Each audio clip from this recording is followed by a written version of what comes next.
Well, good morning, friends. Happy Easter here in 2026. I am Pastor Michelle Wilkie at Harmony Creek Church, and I wanted to go ahead and do my Easter sermon before our Easter service. So here we go. So it's Easter, right? It's this season when we celebrate and we remember that Jesus rose from the dead. You know, we just got done with Holy Saturday and Good Friday and Maundy, Thursday. And I particularly like to think about Good Friday because this year we added a little bit extra to the service. So we always do a Tenebrae service here in Harmony, and we at the end, when we extinguished all the lights, all the other lights went out. And then I covered the cross that was on the altar with a sheet. And it was really a powerful moment for us in that moment, in that sacred space. Because Good Friday is not necessarily always everyone's favorite. And so I think Good Friday, we don't get that many people that come because it is uncomfortable, right? It's uncomfortable to sit in the pain of death, to sit in the pain of Jesus's death, particularly his death on the cross. And we hear his story. But the thing is, 3 days later, right? 3 days later, Jesus rises from the dead. And that's what we celebrate. That's what we remember on Easter Sunday. Because we're Easter people living in a Good Friday world. But I want us to focus on Easter, right? And Easter is all about resurrection. And I want to point out that resurrection isn't neat and tidy, as the depictions of Jesus have often been in artwork, where you see him rising from his tomb and he looks all clean and proper. But I don't think it really was like that. I really think that when Jesus rose from the dead, that moment that he encountered Mary in our story this morning, I don't think he looked polished. I don't think he looked clean. Resurrection, this story, it's not the kind of thing you can wrap up with a bow, like a perfectly coordinated Easter outfit. And listen, I know about the outfits. When I was a kid, we bought Easter outfits every single year because it was all about wearing the new stuff to church. And I wore a lot of dresses, which I hated. And I wore bonnets too, up until I was like 30. No. But my family and I, along with my grandmother, who would help us because we couldn't really afford the new clothes that much, we would go Easter shopping. So my brother would get a new suit. Which I always wanted a suit too. And then I would get a new dress. Because I think there's this idea that Easter is about looking good, right? It's Easter Sunday especially. It's meant to be showing up to church looking your best, because you'll see a lot of people you may not have seen in a while, right? And so that's, there's nothing wrong with buying new clothes for Easter Sunday. There's nothing wrong with that at all. But let's tell the truth this morning, because Easter's not about looking put together. Easter is about what God does when everything has fallen apart. We come to this story in the Gospel of John. Mary Magdalene is at the tomb. And nothing about this story is tidy and clean. Mary Magdalene is grieving. She's confused. She's weeping. She has come to pay respects to the body of Jesus. We're not sure where all the disciples are, but we know that Mary shows up here in this moment. She goes to the tomb expecting to tend to a dead body, and instead, spoiler alert, the body's not there. She thinks, and then she encounters Jesus, who shows up, and she doesn't even recognize him because she thinks that he is the gardener. And honestly, I think that makes perfect sense.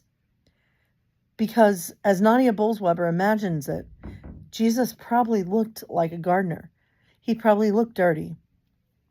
He had just come out of a tomb where he was buried. So more than likely, Jesus probably wasn't glowing. He probably wasn't floating. He wasn't dressed in bright white, looking like a stained glass window. Rarely do I think Jesus looked like the stained glass window pictures of him. He was probably dirty. He had dirt under his fingernails. He was probably He was probably sweating, right? He had his grave clothes on, more than likely still. The marks of death were still all over his body. Because I think it's important to think about this, that resurrection didn't erase his wounds. Resurrection doesn't erase the wounds or the scars. It carries them. And I think we need to hear that this morning, because some of us show up for Easter morning, right? Looking put together. But underneath, things are still very messy. Underneath, we may be grieving. Underneath, we may have several questions. Underneath, there may be a lot of doubt. Underneath, there's pain, there's trauma, there's all kinds of things that we don't necessarily always talk about.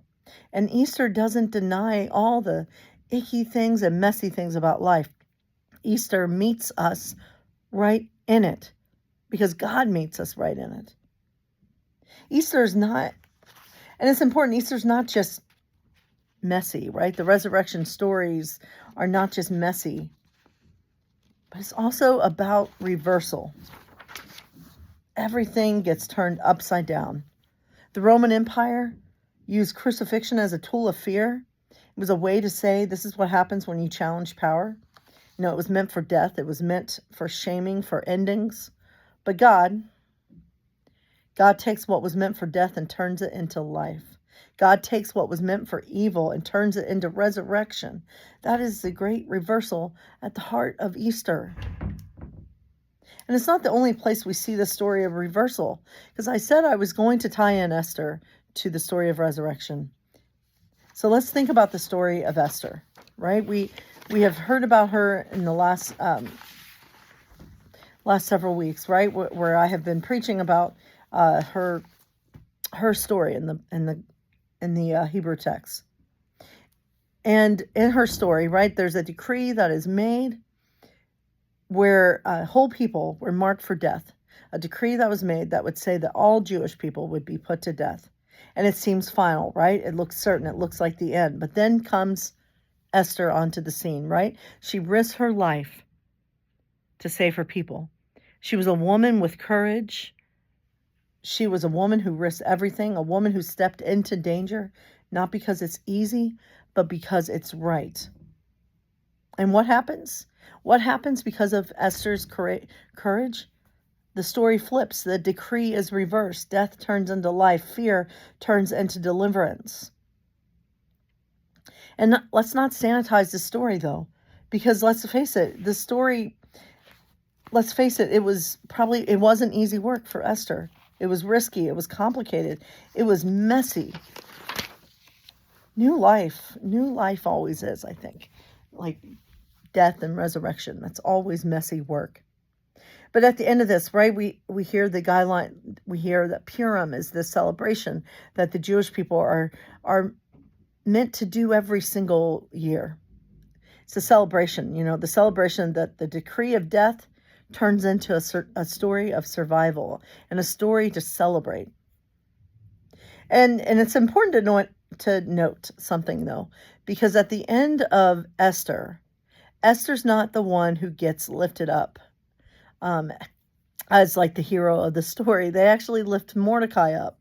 So it's interesting to me that that's how Esther, because we see that happening, right? That sometimes in this life, those who have a little more privilege in society, they get credit for sometimes what those who don't have as much privilege do. So it's almost like Mordecai is getting credit for what Esther did. And so we kind of hear that sometimes with the story of the resurrection, where the disciples get all this credit. But the truth of the matter is that the women, if it wasn't for the women, we may not have the resurrection stories, because especially in this story, right? Mary's there and no one else is there at this moment with her. Mary shows up when others don't. Mary stays when the others leave. Mary speaks when others are silent. And some theologians, they say that Mary is the first witness, the first preacher. She's the first one to say, I have seen the Lord. And even then she almost misses him, because resurrection didn't look the way she expected. Well, to be clear, she probably wasn't expecting to see Jesus at all. But in that moment, I love the story of Mary and Mary and Jesus' encounter in this text, because what happens is that Jesus calls Mary by name, and in that moment, Mary knows that she's seeing the risen, the resurrected Christ. But not only does Jesus call her by name, she calls him by name too. She names him. And it's a beautiful moment of recognition for both of them. But it certainly wasn't easy, I'm sure. But today it's about seeing Esther and Mary Magdalene as two brave people who dared to show up when others wouldn't, who dared to stay, because Esther stayed. Mary stayed at the tomb. And so there is that tie-in. But I do want us to think about resurrection, and I wonder, how often is it true that resurrection doesn't look the way we expect it to look in our world? Sometimes we mistake it for something ordinary, right? A conversation, a second chance, a moment of courage, a small shift toward healing. We're looking for shiny and obvious. But instead, how does God show up most of the time? God shows up covered in dirt. Maybe not metaphorically, but God shows up in the least expected places. And what does this mean for us? I think it means that Easter isn't just something that happened. It's something we're invited into. We're resurrection people, which means we're a people of messy, hard, holy work. It means stepping into places where things feel dead. And we trust that God is not finished, that God is still speaking, as UCC says. And it means we participate, I think, in the great reversal of our time. We continue to push back against systems that harm, systems that dehumanize. We speak out against those things. We challenge narratives that exclude. We tell a different story about who God is. We live out our faith loudly and proudly. And as we live out our faith, we are trying to live and love in the way that Jesus lived and loved. But I think it's so important as a church that we continue to tell a different story about who God is, because there's still people out there who are being told by churches that they don't belong, they're not enough, God is not for them, unless they change their ways, perhaps. But the Easter story, Easter says that story is being reversed, that story of who God is, because there's a great quote where I think it's Marcus Borg who says that Jesus came into this world not to change God's mind about us, but to change our mind about God. Because Jesus came and he was intentional about bringing in the marginalized. He was intentional about making sure everyone knew that they were God's beloved. He, in his own way, was reversing the narrative of that time, one by one touched person at a time, one person that was changed and transformed. He was doing a lot of reversing. And I think we're called to do reversing too, to reverse the narratives, right?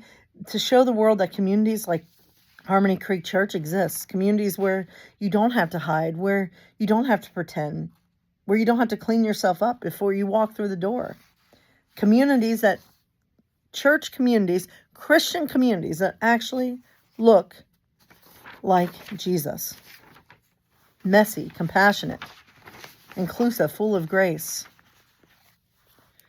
Because the truth is, following Jesus is not easy. Loving people in the way that Jesus loved people is not easy. Healing's not easy. Starting over is not easy. Resurrection's not easy. But it's worth it because God is still in the business of bringing life out of death. He's still in the business of reversing what seems final, still calling people by name, just like Jesus did with Mary.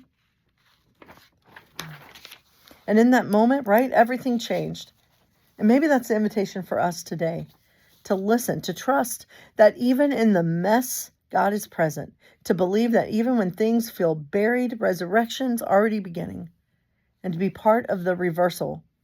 So yes, wear the Wear the dress, wear the suit, whatever you want to suit, whatever you want to wear for Easter Sunday. Celebrate. It is worth celebrating, but let's not miss what Easter really is. It's not about perfection. It's about a God who steps into the dirt of our lives and brings something new to life. Christ is risen, not polished, not pristine, but real. Christ is messy and alive. And let's remember, right, that resurrection's messy. It's dirt under your fingernails, tears in your eyes, heart still healing kind of work. But it's real. And it's worth it. So, amen. Happy Easter, everyone.